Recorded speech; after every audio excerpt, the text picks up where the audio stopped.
Hello and welcome to Abhyudaya classes UP. आज के इस वीडियो में हम हमारा सूक्ष्म शिक्षण पाठ्य योजना का स्पष्टीकरण कौशल पर चर्चा करने वाले हैं। जैसा कि पिछले वीडियो में हमने प्रस्तावना कौशल का 2 टॉपिक जैसे कि पौधों के विभिन्न भाग और पुष्प की संरचना का प्रस्तावना कौशल कैसे हमें लिखना है, सूक्ष्म शिक्षण पाठ्य योजना कैसे बनाना है, इस पर हमने चर्चा किया था और कहा था नेक्स्ट वीडियो में हम स्पष्टीकरण कौशल पर चर्चा करेंगे। तो आज के इस वीडियो में हम देखेंगे स्पष्टीकरण कौशल, जिसका टॉपिक है हमारा पर्यावरण। और अगले वीडियो में फिर हम श्यामपट्ट लेखन कौशल, पुनर्बलन कौशल आदि इन सभी विषयों पर भी चर्चा, इन सभी कौशलों पर भी चर्चा करेंगे। तो चलिए देखते हैं सूक्ष्म शिक्षण पाठ्य योजना हमें लिखना कैसे है। हाँ, आगे बढ़ने से पहले अगर आप चैनल पर नए होंगे और अभ्युदय क्लासेज यूपी को सब्सक्राइब नहीं किया होगा तो प्लीज़ एक बार से चैनल को सब्सक्राइब एंड वीडियो पसंद आएगी तो लाइक एंड शेयर भी अवश्य करिएगा। चलिए देखते हैं।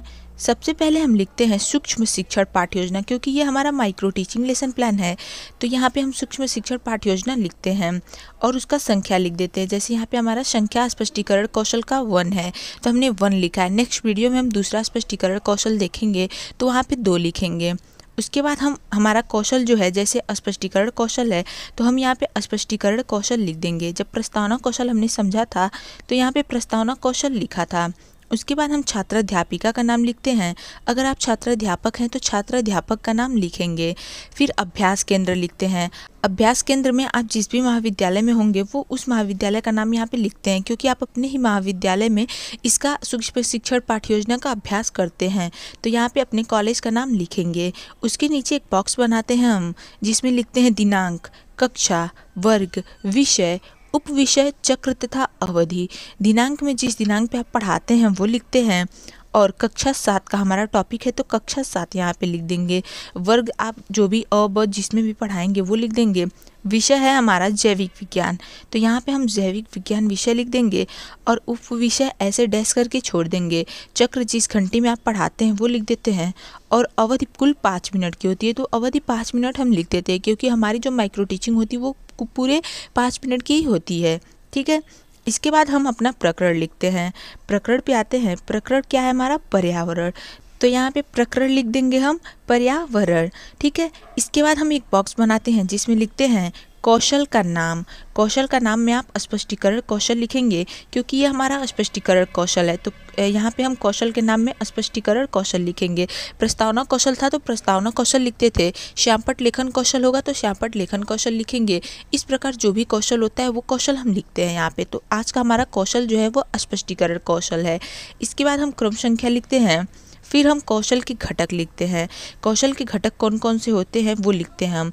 जैसे पहला है हमारा स्पष्ट प्राथमिक कथन, दूसरा कथनों में तारतम्यता, तीसरा अशब्द कथनों का अभाव और चौथा है भाषा में धारा प्रवाह, पांचवा है परस्पर जोड़ने वाले शब्द और छठा होगा हमारा उपयुक्त शब्दों का प्रयोग। ये हमारे कौशल के घटक है जो है 6।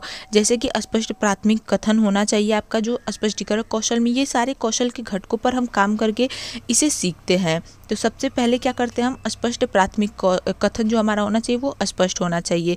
कथनों में तारतम्यता भी होनी चाहिए और जो आप असंबद्ध कथन वगैरह होते हैं उसका अभाव होना चाहिए, वो आपको नहीं यूज़ करना चाहिए। भाषा में धारा प्रवाह होना चाहिए। परस्पर जोड़ने वाले अक्सर शब्द बोलने चाहिए। ठीक है। परस्पर जोड़ने वाले शब्द होने चाहिए और उपयुक्त शब्दों का भी प्रयोग होना चाहिए।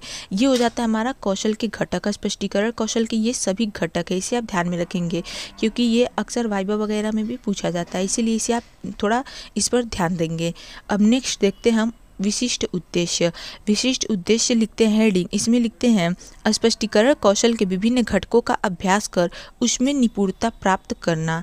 ये होता है हमारा विशिष्ट उद्देश्य, हम लिख देते हैं क्योंकि यहाँ पे स्पष्टीकरण कौशल के जो भी अभी हमने ऊपर ये घटकों पर चर्चा किया, इन घटकों का अभ्यास करके हमें इसमें निपुणता प्राप्त करना है। यही हमारा माइक्रो टीचिंग का मेन जो होता है मकसद कह लीजिए होता है। ठीक है। तो इन सभी जो भी 6 घटक हमने समझा था, इसमें क्या है? निपुणता प्राप्त करना है, इसका विशिष्ट उद्देश्य होता है। तो विशिष्ट उद्देश्य हम लिख देते हैं। फिर आते हैं हम अपने स्पष्टीकरण पे। स्पष्टीकरण हेडिंग लिखेंगे आप ऐसे। इसमें भी एक बॉक्स बनाते हैं जिसमें लिखते हैं छात्र अध्यापिका कथन। अगर छात्र अध्यापक है तो छात्र अध्यापक कथन लिखेंगे। उसके बाद छात्र छात्रा अनुक्रिया लिखते हैं। फिर एक बॉक्स और बनाते हैं जिसमें हम लिखते हैं श्यामपट्ट कार्य इस कॉलम में। ओके। इसके बाद हम स्पष्टीकरण देंगे। हमारा पर्यावरण, हमने आज का हमारा टॉपिक है तो पर्यावरण के विषय में ही स्पष्टीकरण देंगे। तो लिखेंगे पर्यावरण शब्द दो शब्दों से मिलकर बना है। परि धन आवरण, जहाँ परि का अर्थ है चारों ओर तथा आवरण का अर्थ है घिरा हुआ, अर्थात पर्यावरण से तात्पर्य आसपास के ऐसे वातावरण से है जो हमें चारों तरफ से या चारों ओर से घेरे हुए है, जैसे हवा, पानी, पेड़ पौधे, जीव जंतु आदि। पर्यावरण से ही पृथ्वी पर समस्त जीवधारियों का अस्तित्व है। पर्यावरण को अंग्रेजी में भी बता देंगे, इन्वायरमेंट कहते हैं। ओके, यहाँ पे होता है हमारा स्पष्टीकरण पर्यावरण का समाप्त। छात्र छात्रा अनुक्रिया में अवश्य ही लिख देंगे। छात्र छात्रा ध्यानपूर्वक सुन रहे हैं, ये आप स्पष्टीकरण दे रहे हैं तो यहाँ पे अवश्य ही लिखेंगे। और उसके बाद श्यामपट्ट कार्य पे हम आते हैं। श्यामपट्ट कार्य में जो भी श्यामपट्ट कार्य आप करते हैं, जैसे स्पष्टीकरण आपने यहाँ पे दिया, तो आप इसमें से जब स्पष्टीकरण देते हैं तो जब माइक्रो टीचिंग करते हैं तो साथ में आपको कुछ श्यामपट्ट पे स्पष्टीकरण देते साथ ही लिखना भी पड़ता है। तो आप जो भी लिखते हैं वो यहाँ पे श्यामपट्ट कार्य में लिख देते हैं। जैसे यहाँ पे लिखा हुआ है पर्यावरण परिधन आवरण से बना है। परि का अर्थ है चारों और आवरण का अर्थ है घिरा हुआ या ढका हुआ। ऐसे आप श्यामपट्ट कार्य छोटा चाहें तो छोटा में ऐसे कर सकते हैं। अगर पूरा ये लिखना चाहते हैं जितना स्पष्टीकरण दिया तो उसमें भी कोई दिक्कत नहीं है। अब हम आगे बढ़ते हैं आलोचना या सुझाव वाले पॉइंट पे। आलोचना या सुझाव पर बढ़ने से पहले और निरीक्षण तालिका समझने से पहले अगर आपको प्रस्तावना कौशल की आवश्यकता होती है तो आप एक बार चैनल पर चेक कर सकते हैं। मैं लिंक भी दे दूँगी, आप वहाँ से भी देख लीजिएगा, लेकिन एक बार आप चेक कर लीजिएगा। अगर आपको उसकी आवश्यकता होती है तो आपको हेल्प हो जाएगी। ठीक है, चलिए देखते हैं आगे हम। और अगर अभी तक आपने चैनल को सब्सक्राइब नहीं किया है तो प्लीज़ एक बार से अभ्युदय क्लासेज यूपी को सब्सक्राइब अवश्य कर दीजिएगा। इन वीडियो पसंद आ रही है तो लाइक एंड शेयर भी अवश्य करिएगा। आलोचना या सुझाव का एक हेडिंग हम लिख देते हैं, एक पॉइंट लिख देते हैं, जिसमें आप अपने कक्षा जो भी टीचर होते हैं बैठ के आपका निरीक्षण या पर्यवेक्षण करते हैं, पर्यवेक्षक जो भी होते हैं वो आपको इसमें कुछ सुझाव देते हैं या आलोचना करते हैं, जैसे यहाँ पे देख सकते हैं आप। उसके बाद हम आते हैं निरीक्षण तालिका की ओर।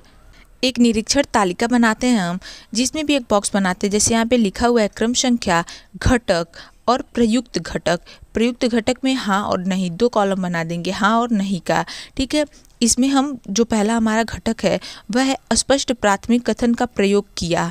आप ये लिख देते हैं, निरीक्षण तालिका ये बना देते हैं। और अगर आपने किया है हाँ नहीं किया तो ये आपके क्लास टीचर जो भी पर्यवेक्षक होते हैं उसके द्वारा भरा जाता है। जैसे जो भी क्लास में टीचर बैठे होते हैं पर्यवेक्षण करने के लिए उनके द्वारा ये भरा जाता है। जैसे पहला है अस्पष्ट प्राथमिक कथन का प्रयोग किया, अगर आपने किया है तो हाँ में वो टिक कर देते हैं, अगर नहीं किया है तो नहीं में कर देते हैं। तो जैसे आप यहाँ पे देख सकते हैं सब में हाँ में टिक किया गया है, मतलब कि ये अच्छे से स्पष्टीकरण कौशल किया गया है। उसके बाद दूसरा है विचारों एवं कथनों को जोड़ने का प्रयास किया गया। ठीक है, तीसरा हो जाएगा अशब्द कथनों का अभाव है। चौथा भाषा में प्रयुक्त धारा प्रवाह है। और पांचवा है परस्पर जोड़ने वाले शब्दों का प्रयोग किया गया। और छठा हो जाएगा उपयुक्त शब्दों का प्रयोग किया गया। जो जो हमने ऊपर घटक समझा था उसी का प्रयोग हुआ है, किया गया है कि नहीं, ये आप इसमें लिखते हैं। अगर नहीं किया गया है तो आपके जो भी पर्यवेक्षक होते हैं, जो भी टीचर होते हैं वो नहीं में टिक कर देते हैं, अगर किया है तो वो हाँ में कर देते हैं। तो जैसे यहाँ पे किया गया है तो यहाँ पे सब हाँ में टिक है। ठीक है, तो कुछ इस प्रकार का हम स्पष्टीकरण कौशल अपना बनाते हैं, उसका माइक्रो टीचिंग लेसन प्लान बनाते हैं, यानी कि सूक्ष्म शिक्षण पाठ्य योजना बनाते हैं। सो गाइस आज की वीडियो में बस इतना ही। मिलते हैं अपने अगले वीडियो में, जो भी टॉपिक होगा हमारा जिसका कुपोषण स्पष्टीकरण कौशल पे होगा। और नेक्स्ट वीडियो में हम श्यामपट्ट लेखन कौशल पर चर्चा करेंगे। तब तक के लिए चैनल से जुड़े रहें। अगर आपको प्रस्तावना कौशल की आवश्यकता होती है तो आप लिंक एक बार डिस्क्रिप्शन में चेक कर लीजिएगा। और जाते वक्त अभ्युदय क्लासेज यूपी को सब्सक्राइब, लाइक एंड शेयर अवश्य करते जाइएगा। Okay, thank you.